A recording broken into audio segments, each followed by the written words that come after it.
So, this is going to be part 2 to what if Deku was a fire dragon slayer? So, let's begin. So, it's the first day of school. Deku would walk into class and he would see Ida and Bakugo arguing, and he wouldn't care, so he'd just go sit down. And Uraraka would walk up to him and say, "Thank you for rescuing me during the test." And Deku would say, "No, you're welcome. It's what a hero does." So when they're talking, Miss Aizawa would walk in and he would say, "Shut up."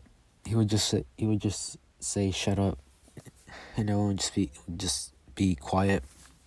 And he would say, "It took you guys 6 seconds to be quiet. That's not enough. That's not good enough.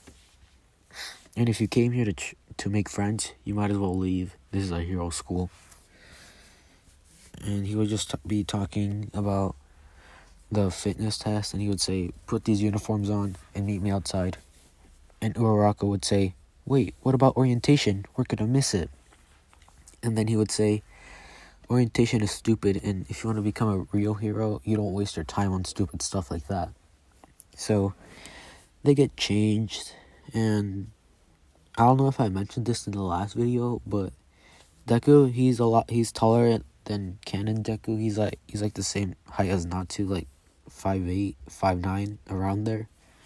So he's changing, and he's like one of the he's pretty buff, and he's like one of the buffest people there. So people were just asking about him, like, how is he so strong? Or, like, how does he have so much muscle? And he would just say training. So they get outside. Aizawa would throw the ball to Deku, and he would throw the ball to Deku, and he would say, "What was the farthest softball throw in middle school?" And Deku would say, 69 meters, I think. So Aizawa would say, "Good, now throw it, but this time use your quirk." And Deku would say, "Alright." So he walks up walks into the circle. He covers his hand, and the ball inflames, and everyone's is kind of shocked, like he has fire. And Todoroki would see this, and he would think, "Fire? He has a fire quirk? Is he related to me?" So Todoroki is interested in Deku because of his fire quirk, but it's not a quirk, it's magic. So he will throw it, and I would say, since he has superhuman strength and he has fire magic, I'm gonna say he gets I'm gonna just say 1,000 meters. Oh, crap. I would just 1,000 meters. Aizawa would show the class, and Mina would say, 1,000 meters? That's crazy. And everyone would just talk about that looks like fun. Aizawa would say, "You think this is fun? How about this? Whoever gets the worst score in the test will be expelled." And everyone just goes silent. And Uraraka would say, "That's not fair. That's not fair. We worked hard to get here." And Aizawa would say, "Too bad. Who comes in last place is expelled." So Deku gets first in almost every test except the ball throw. And yeah, he would tie with Shoji in the grip test, because he does. So in this, so Minato would be expelled because, I don't like him.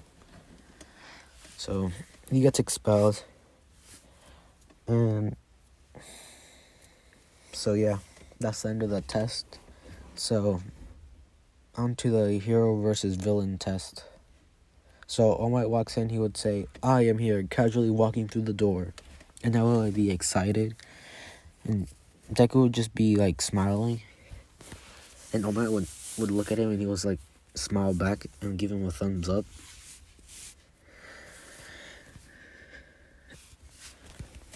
So, and he would and everyone would catch it, like see All Might do a thumbs up, and they would just turn around and see what he was looking at, and he was looking at Deku, and Deku sits in like the far back corner. So yeah. So when Deku's hero suit is like the same as Natsu's, like in this oh crap. It's the same thing as this, like in the picture. So yeah. And and Deku looks exactly like Natsu, just a little younger. So yeah.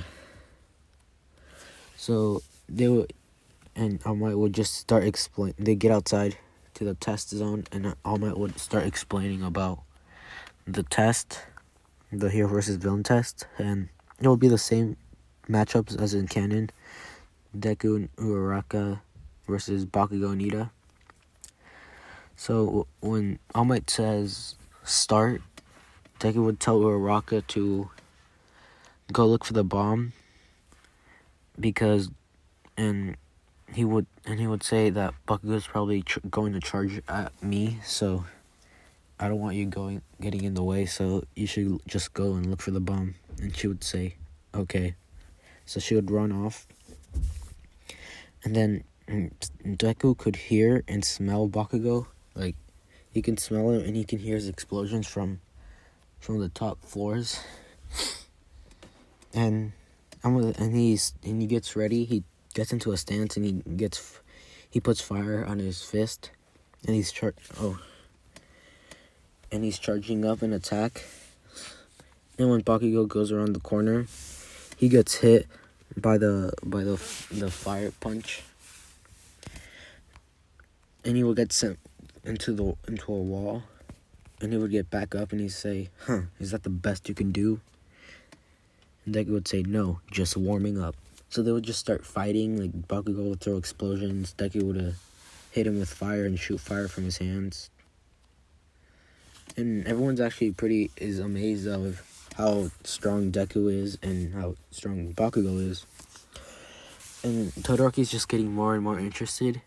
It's like, how is he this strong with fire? And he is thinking, it looks like it doesn't even affect him. Like, he's not sweating, or it looks like he doesn't even have burn marks. So and after a while, Deku would say, I've had enough. And he would just punch Bakugo right in the face and knocking him out. He would wrap him around with the capture tape, and Uraraka would like talk to Deku through like the earpiece, and she would say that she found the bomb. So Deku would say, alright, and he would start making his way. So when Deku meets up with Uraraka, she would say, the bomb's in that room, I saw it. And Deku was like, alright, so here's the plan. I'll distract Ida while you make it for the bomb. And she would agree to this. So Deku would open the door, and he would see Ida charging at him with a kick, and he would block it with his forearm, because Ida was aiming towards the side of his head. So Deku would block it. It would get sent to the side a little. And as they're fighting, Uraraka managed to touch the bomb, and All Might would say, "Hero teams win." And yeah. So that's the end of the test. I'm kind of speeding this through because I don't have that much things to say about the test, the hero versus villain in the test thing. So I'm gonna get onto the USJ. So on the bus ride there, Froppy or Suyu would be talking to everyone and about their quirks, and she would ask, "What is your quirk, Deku?" And Deku, not wanting to tell anyone that it's fire magic, he would just say, my quirk is total control of fire. And people would just say, that's really cool. And Deku would say, "Hey Todoroki, don't you have a fire quirk?" And Todoroki would like look at him, and he would say, "I do, but I don't need it." And Deku would say, "Why not? I've only seen you use your ice side. Are you like scared or like you too weak to use your fire?" And people would like start giggling, and Todoroki would just like get mad and look away. And Deku, he would just think, I don't know how come he doesn't use his fire? So on the right, they get there, they meet 13, and she explains how the USJ works and how their quirks can be used to kill or be bad. So Deku's not really paying attention because he already knows this stuff. So he's looking, and he sees a giant portal open up, and villains will start coming out. And Deku would tell Aizawa that we're being under attack. And Aizawa would say, "What?" And he would look down, he'd see villains. So he rushes down, and Deku would be teleported with, I must say, instead of the water zone, he would get teleported to the fire zone with Ojiro. So he's there with Ojiro, and Ojiro would say, "Crap, it's too hot. It would be difficult to fight in here." And Deku would say, "No problem." And he would just start eating the fire.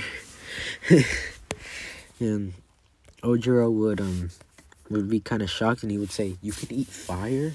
And Deku would say, "Yeah, it's part of my quirk." And Ojiro would think, this kid's quirk is crazy. Like, he has control of fire, and he can eat it? That's crazy. So Deku and Ojiro are just fighting the villains.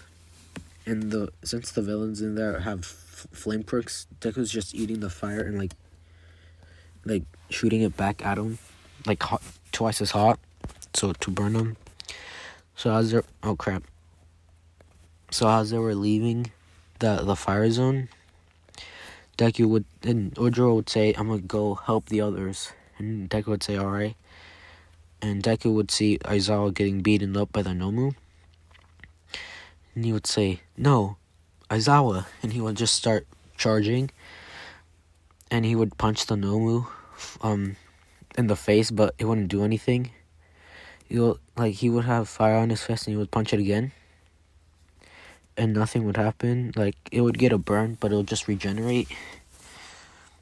And the Nomu would grab Deku's leg, and does like Hulk did to Loki in the Avengers movie. He would just slam him on the ground and like throw him to the opposite side to the USJ. So Deku's pretty hurt. He's like coughing a lot, and he coughed up blood a little. He coughed up a little bit of blood. And he would say, "Crap! How strong is this? How strong is this thing?" So, and he gets back up and charges back at the Nomu. Oh, I forgot to mention that Ida went to get the heroes, and he would come back with the heroes, and All Might would be there. But as All Might was charging towards the Nomu, Deku would be fighting it, and All Might would say no. And I haven't All Might hasn't given his quirk to anybody, so he still has one for all, like, entirely. So he'll be fighting the Nomu. And when All Might was not looking, Deku would just say, "Fire dragon, roar," and he would aim it towards the head of the Nomu, burning the head and burning the brain, just disintegrating it entirely, killing the Nomu. And Shigaraki would say, "What? How did this kid defeat the Nomu? Kirigiri, get us out of here. This was a mission failed."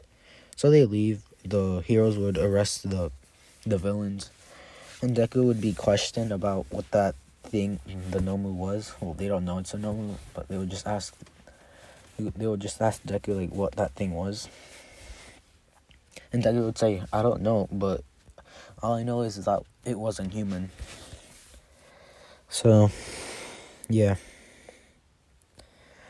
So I don't know how long this video is, but just I'm gonna just add this little thing, like this little part before the weeks.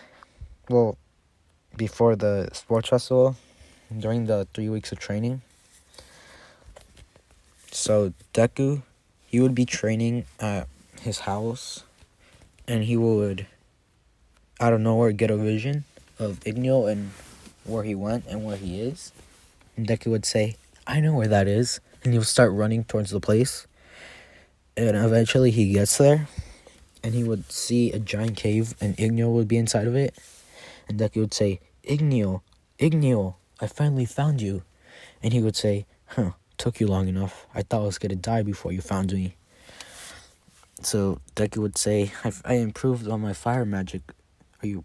And Igneo would say, "Yeah, I've noticed you've grown really strong from the last time I saw you. I'm proud of you." So they would just keep talking, and Igneo would show Deku more ways to use fire magic. He would start. He would know. He would learn Dragon Force, and he would learn Fire Dragon Exploding Flame. So he's gonna use that during the sports festival. And yeah, so the rest of those weeks, Deku would be training. And yeah. So thank you guys for watching. I don't know how long this video is. I'm pretty sure it's kind of a short one. So I hope you guys liked it. Like and subscribe. See you guys next time. Bye.